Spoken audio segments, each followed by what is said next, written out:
नमस्कार। मैं हूं दीपक भारद्वाज और आप देख रहे हैं नाज न्यूज़ ऐप का मॉर्निंग बुलेटिन। आज से हम इस बुलेटिन की शुरुआत कर रहे हैं।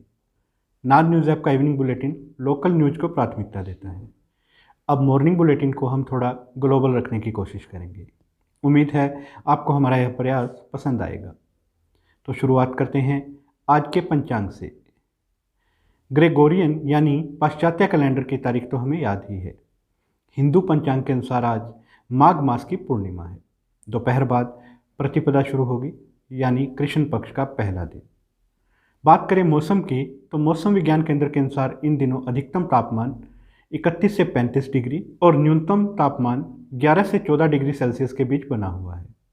आज भी यही स्थिति रहेगी और बारिश की फिलहाल कोई संभावना नहीं है। फरवरी माह समाप्त होने से पहले ही काफ़ी गर्मी महसूस हो रही है।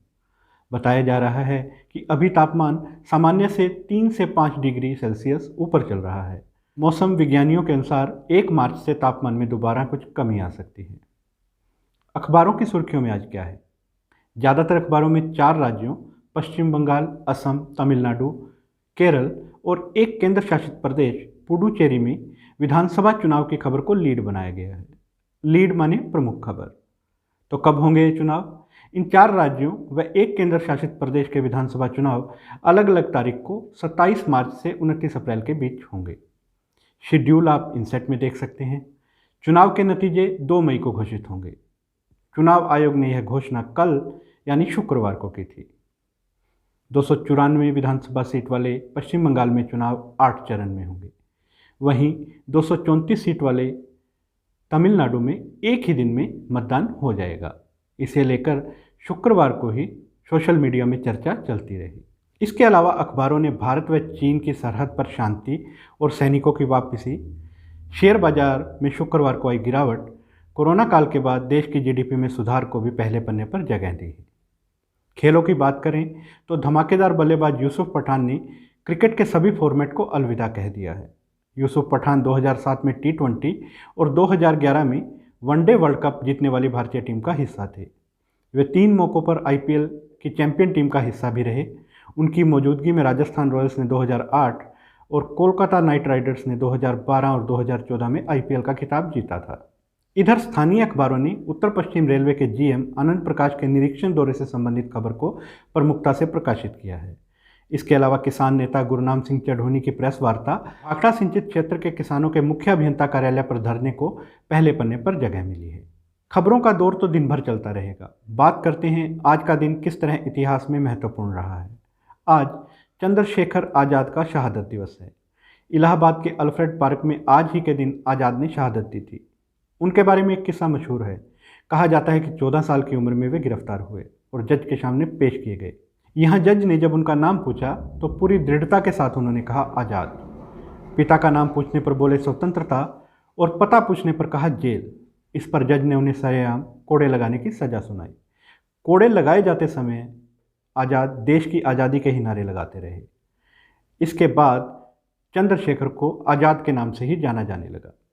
इलाहाबाद के अल्फ्रेड पार्क में अंग्रेजों से घिरे आज़ाद ने संघर्ष के बाद खुद को गोली मारकर मातृभूमि के लिए शहादत दे दी। इस तरह वो अंत तक अंग्रेजों के हाथ नहीं आए और ताउम्र आज़ाद ही रहे। भारत रत्न नानाजी देशमुख का निधन भी आज ही के दिन यानी 27 फरवरी 2010 को हुआ था। 11 अक्टूबर 1916 को जन्मे नानाजी देशमुख पूर्व में भारतीय जनसंघ के नेता थे। वे जीवन पर्यंत दीनदयाल शोध संस्थान के तहत चलने वाले विविध प्रकल्पों के विस्तार के लिए कार्य करते रहे। अटल बिहारी वाजपेयी सरकार ने उन्हें राज्यसभा का सदस्य मनोनीत किया। भारत सरकार ने उन्हें शिक्षा, स्वास्थ्य और ग्रामीण स्वावलंबन के क्षेत्र में अनुकरणीय योगदान के लिए पद्म विभूषण प्रदान किया था। देश के लिए अनुकरणीय योगदान के लिए 2019 में नानाजी देशमुख को भारत के सर्वोच्च सम्मान भारत रत्न से सम्मानित किया गया था। आज विश्व NGO दिवस है। 2014 में संयुक्त राष्ट्र, यूरोपीय संघ के नेताओं और अंतर्राष्ट्रीय संगठनों ने इसे मान्यता दी थी। विश्व NGO दिवस दुनिया भर के गैर सरकारी संगठनों के लिए एक दूसरे के साथ ज्ञान और अनुभव साझा करने का दिन है। आज राष्ट्रीय प्रोटीन दिवस भी है। यह दिन भारतीयों को प्रोटीन के महत्व के प्रति जागरूक करने के लिए मनाया जाता है। हम शाकाहारी भारतीयों के भोजन में मुख्यतः कार्बोहाइड्रेट ही शामिल होता है, लेकिन प्रोटीन भी महत्वपूर्ण है। प्रोटीन से मांसपेशियों और इम्यून सिस्टम को मजबूती मिलती है और हमारे शरीर का 18 से 20% भार प्रोटीन के कारण ही होता है। यही नहीं, प्रोटीन हृदय व फेफड़े और ऊतकों को भी स्वस्थ रखता है। इंडियन मार्केट रिसर्च ब्यूरो की एक स्टडी के मुताबिक ज़्यादातर लोगों की डाइट में प्रोटीन की मात्रा ज़रूरत से काफ़ी कम होती है। शायद इसीलिए हमें प्रोटीन दिवस मनाने की ज़रूरत पड़ी। खैर, प्रोटीन शाकाहारी पदार्थों से भी मिल सकता है। इसके लिए दालें, विशेषकर सोयाबीन को अपने आहार में शामिल किया जा सकता है। खाने की बात चली है तो आइए सैकरीन की बात भी कर ही लेते हैं।